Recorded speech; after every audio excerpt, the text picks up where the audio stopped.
whether you call them super fans or brand ambassadors or whatever, and, you're super serving those audience members, those consumers, and, they're really kind of helping you do your marketing for you in a very organic way. And I think that speaks to, even for developing artists, when you have, those people that come to every single one of your shows, I kind of tend to look at marketing to fans as these concentric circles. So you have your super fans, or maybe they're your hardcore fans from the very beginning, and then you have the people that they tell and the people that they tell, and da-da-da.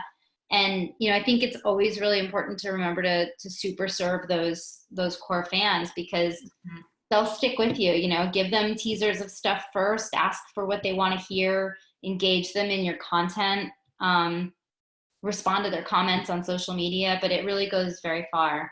Yeah. Almost like treat them like media, whereas normally you'd go to media first, like a blog or a TV or something, give them information first, and then they put it out to the public. But you could almost do that with your super fans. Yeah. Treat them kind of like you would with media. Definitely. Yeah.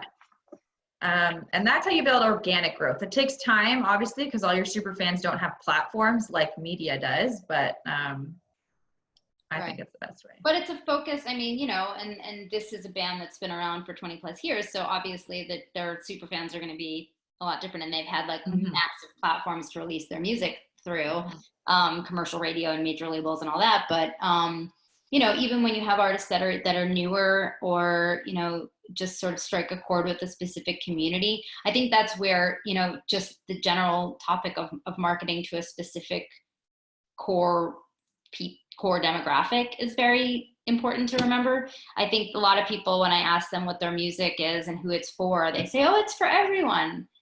And I'm like, is it for everyone? Is anything for anyone? Because if you're marketing something to everyone, then you're probably actually marketing it to no one. And, there's no kind of thing. Like, what's your thing is what I constantly fight to. And even people who think they're marketing to everyone, maybe you are over time, but it's so much better and easier if you start with like a tiny little group of people. Right. And then eventually over time, you become so famous in that tiny little group of people that it grows to everyone else. Right. It has to. It's kind of goes out of a scene or something. You've sort of saturated that little market. That's exactly best case scenario, Then we also kind of, did their social media strategy, did a lot of different other types of cross-promotional platform partnerships and things like that. We helped them get the most out of different digital platforms that we were working with at the time, everything from Spotify to Bands in Town and things like that. So that's how we tend to kind of look at projects, even for larger artists, is doing all of these different things and then kind of activating them at strategic times, depending on what's going on. Right.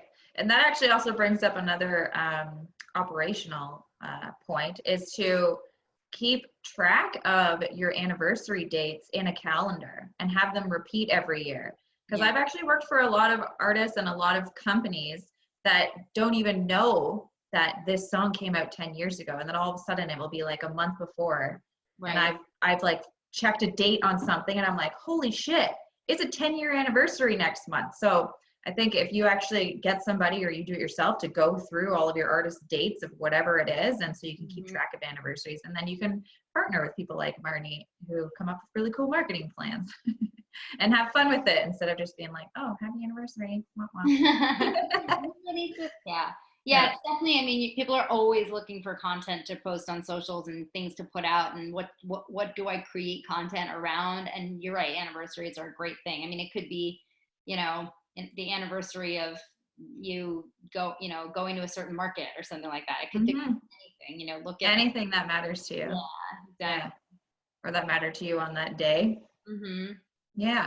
Band members' birthdays, anything that you think is kind of cool. Yeah, birthdays. People want to know when people's birthdays are. Even people in the band that aren't always in the band. Or like session musicians or whatever. That's good content, I think. It's all good content. As long as you make it relevant and interesting, yeah. Yeah.